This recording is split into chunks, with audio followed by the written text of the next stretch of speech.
We live in a time when video games of the past are being remastered, remade, and rebirthed.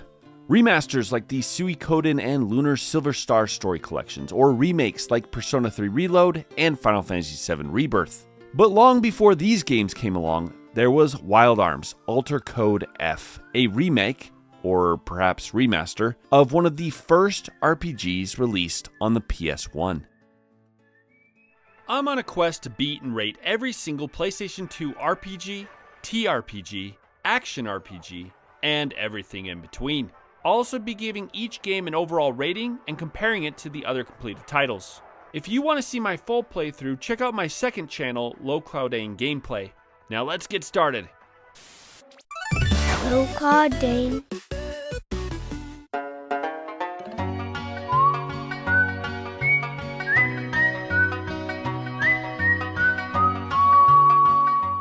Before I dive into my analysis of Wild Arms Alter Code F, which I'll just call Wild Arms, we need to decide if this game is a remake or a remaster. The difference has not been explicitly defined, but I think the divide is quickly becoming obvious. A remaster is simply a graphical upgrade with small quality of life changes to gameplay, like 2x speed in battle, better item descriptions, or adjusting the random encounter rate. Any and all changes are made to increase the player's enjoyment of the original title, leaving the core of the game almost entirely intact. Great examples of this, aside from the ones I mentioned in the opening, would be .hack GU Last Recode, Mass Effect Legendary Edition, and all of the Tales remasters. When a title crosses from remaster to remake is when that core is changed. Gameplay systems are updated or completely rearranged to present an entirely different experience inspired by the original. There are many examples of this, both good and bad.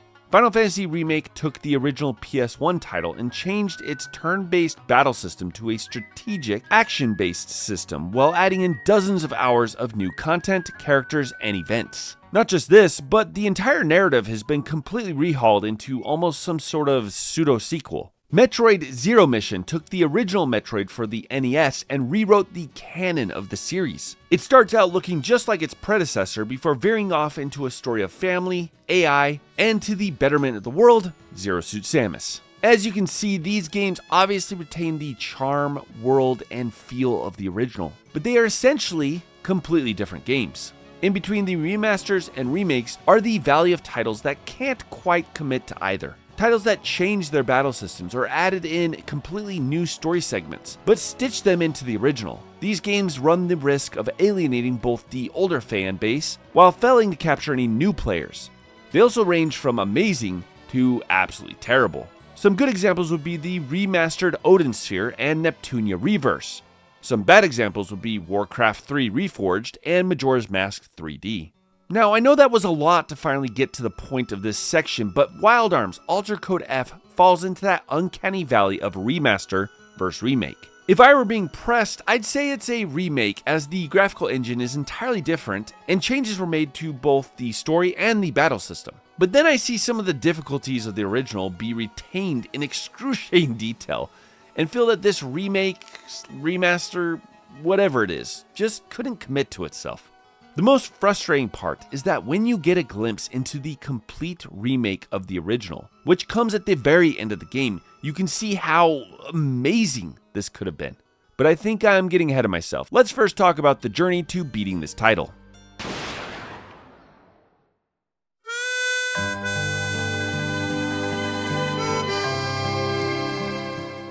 If I'm being honest, the majority of this game was a chore to get through. The premise of Wild Arms is simple.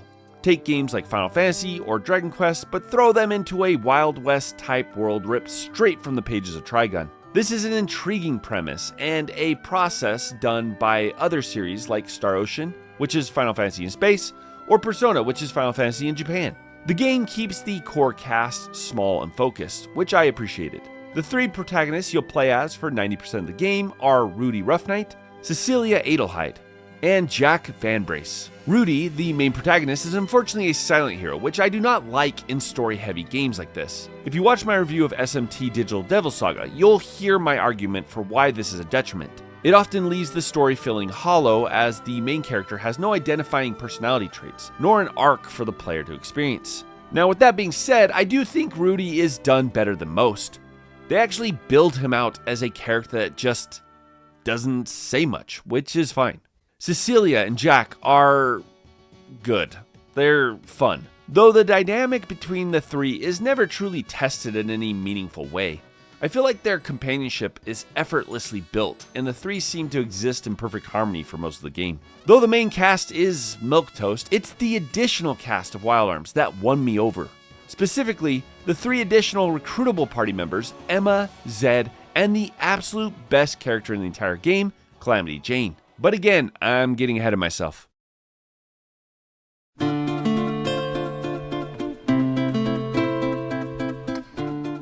Wild Arms Alter Code F in my rankings reached the tier of good game, not great game, and by no means a must-play for the PS2 RPGs. It's a good game, and that's for multiple reasons. The first one I have to mention is that this title has some of the best VGM I have ever heard. Most of you are probably aware of the fantastic theme for this title, with its iconic opening.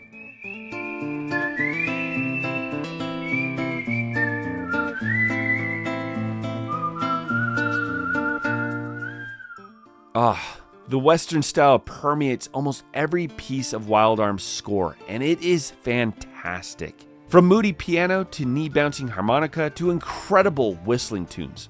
The whistling really steals the show here. But if I were to sell you on the soundtrack, all I'd have to do is show you the opening menu music.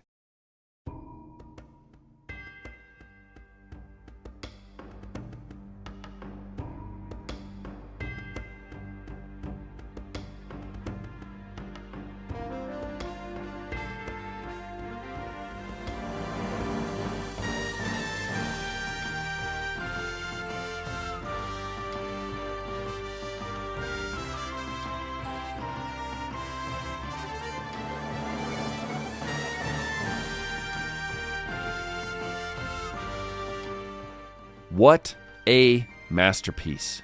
The other aspect that is done well here is the lore of the world. Wild Arms does a surprisingly good job at world building. When you first start, you think, alright, this is more or less a world where cowboys and knights exist at the same time. Then, at a certain point, you unlock a fast travel system that has you being teleported by ancient technology across the world. That ancient technology being satellites.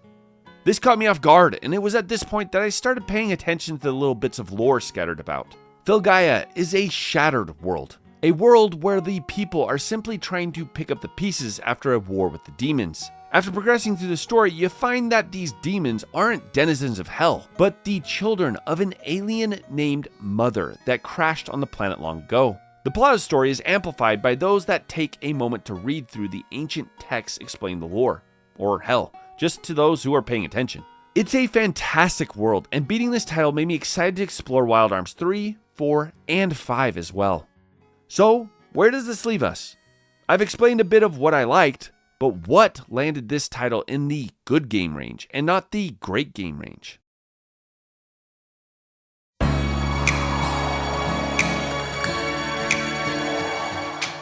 It's unfortunate that the remake of such an iconic game didn't come later in life, when devs had learned the hard lessons of reviving older titles for a more modern player base. I think I'll start with the battle system.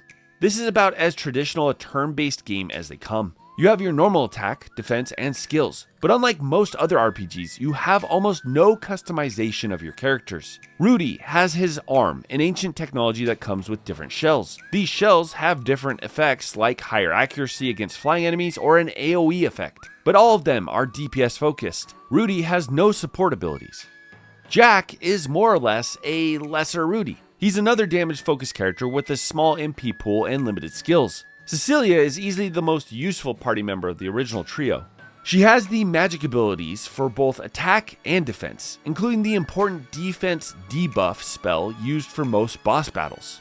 Altogether, the trio are reasonably balanced. Half the time you'll be wondering what Jack's doing here, which, if you played the original, you'll be scratching your head at, as he was easily the best character of the three. Almost every part of the core 3 party members has been nerfed in one way or another from the original. The reason for this is to make room for additional party members exclusive to the PS2 version. Emma, Jane, and Zed each come with their own mechanics, just like Rudy, Jack, and Cecilia. Some of these mechanics were stripped from the original 3 to make room for more interesting party members later on. Now, I do not think that this decision was the wrong one. Nerfing the 3 and expanding the party members to 6 was an ingenious choice, and goes a long way to giving the player that feeling of party customization. Where this decision did go wrong though is accessibility. Early on, you have a small section where you can use Jane, and for a very short time, you get access to Emma. But aside from these 2 sections, you do not have access to these 3 party members until the final dungeon of the game. This was such a monumental mistake that I think it hurts the entire experience. So you nerfed the 3 main protagonists, spreading their usefulness across 6 playable characters, but you don't give the player access to 3 of the 6 until the end of the game. If you're following along, this means that you play most of Wild Arms Alter Code F with less interesting, less useful characters than the original. If you had access to Jane and Emma permanently at the points in the story where they're introduced, this disaster would have been completely diverted. Jane is your thief and turn order manipulator. She's also an arm user like Rudy, which is incredibly useful. Emma may have the most interesting party member mechanic of the lot, and the fact that you can't access it until the end is an absolute tragedy.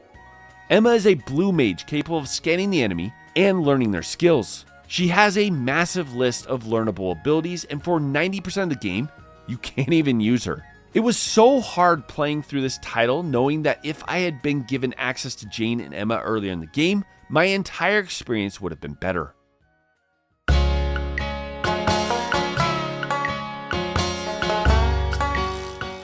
Wild Arms is a difficult, challenging title. The battle system is as traditional as they come, but traditional combat isn't always a negative. In fact, Wild Arms being committed to such an old style of play meant that if you knew what you were doing, you could break this game over your knee. This comes in the form of Rudy's Gatling Raid Shell. Once you get access to Jane, you can jump over to the first area of the game and run into these rat things. Here you can, again using Jane, steal an item called MP Repair. These MP repairs sell for an astronomical amount of money. Once you've gained a bunch of money, you can upgrade Rudy's arm, putting all 15 of the upgrade points into bullets. Gatling Raid is an ability that shoots all of your bullets at once. The issue is that they have 50% accuracy. Fortunately, Rudy's main ability is increasing his accuracy for a turn. With the right passive skills equipped, Rudy from this moment forward can one-shot every boss in the game minus the final one. I'm not kidding. I would use this strategy from beginning to end to walk through encounters, devastating enemies like they were made out of paper. So if the battle system isn't challenging, then why would I open this section saying this was a challenging game? Well, you might be able to one-shot bosses in Wild Arms, but one thing you can't get around are the puzzles. Wild Arms is a puzzle-heavy game, and when I say puzzle-heavy, I mean IQ tests that would make Einstein blush. There are multiple forms these puzzles take. Each of the core 3 party members get abilities they can use in dungeons. Bombs, grappling hooks, flamethrowers, there are multiple varieties. These abilities are used in some ingenious ways. Almost too ingenious. I can't tell you how many times I was completely stumped by a word puzzle, box puzzle, or riddle. I wouldn't say that I'm amazing at puzzles, but I'm not a noob either, especially when it comes to RPG puzzles. But this title is excessive, to a frustrating degree. If I had played this as a child, I would have easily been stumped to the point where I would just stop playing. It doesn't help that online walkthroughs are sparse and hard to navigate, meaning that for a lot of this, you're on your own. It's not all bad though. Throughout the world map, there are these hidden temples with push block puzzles. Most of them are quite enjoyable, and I only had to look up the solution for 2 of them. This last one I did took me over half an hour before I finally watched the YouTube tutorial. Only one other area seemed to strike the right balance of puzzle difficulty. Late in the game, when you've acquired almost all of these field abilities, you are taken captive in a dungeon called Pandemonium. The core cast of 3 are separated and must work through a maze using their different abilities to open up the path. You can switch between all 3 at any moment, using each one to advance the other. This, for me, was where the puzzles in this game peaked, and it was a short-lived 15-minute dungeon. Unfortunately, I can't say the same for the rest of the game. This title is challenging not for intense boss fights or intricate character builds, but for puzzles and progression. Figuring out where you need to go next to progress the story is a puzzle in itself. There are multiple times when your next location on the map is hidden behind dialogue with a random NPC. This means you will have to backtrack and talk with dozens of NPCs just to figure out where to go next. The most unfortunate part of the entire game, though, is what it does in its final hours.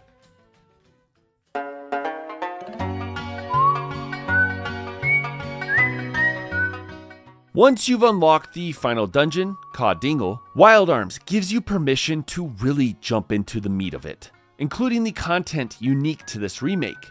Once this dungeon is available, you can recruit Jane and Emma. Progress through it until you've nearly completed the dungeon and you can recruit Zed. And from here, you can explore the many optional dungeons and ultra bosses on the world map. The devs seem to understand that there were going to be two types of players.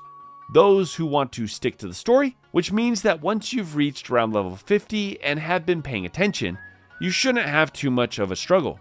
Then there are those who want to optimize, and optimize you can. The alternate dungeons and bosses are where the difficulty gets turned up to an 11. I tried a few of them, but quickly realized that unless I was ready for hours of grinding, ability scanning, and item stealing, I didn't stand a chance. So I completed enough of this side content to recruit Jane and Emma, then moved into the endgame.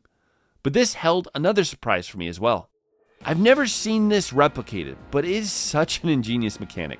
You see, as you progress through the final dungeon, you come upon these 3 crystals. Inside each crystal are a string of puzzles you have to solve to progress. Now, each puzzle has a right or wrong answer. Get it right, which requires some critical thinking, and you can get the key item and move on. Get it wrong, and you are met with a super boss capable of wiping out your entire team. This is ingenious. It both caters to the narrative-driven player as well as the mid-maxer. The endgame of Wild Arms was so good, in fact, that it improved my rating by half a point. The only issue is that some of this content, like recruiting party members, did not have to wait until the end. It's incredibly disappointing to think that this game was almost a home run. But hey, if you're one of those players who loves having everything crammed in the endgame, this is the game for you. Wild Arms Alter Code F is a remake that gets some things right, some things wrong, but a lot of it is simply the devs not committing to a change. From recruiting party members to simplifying the battle system, Wild Arms suffers from its past and future identity merging together. What came of the merge was a good game. Not a great game, and certainly not a fantastic game, but a good game nonetheless. And that's my review. If you would like to support me on this journey to beating every PS2 RPG, click on the link in the description below and join my Patreon for only $1 a month. Thank you to all my supporters, and be sure to like, share, and subscribe, and I'll see you all later.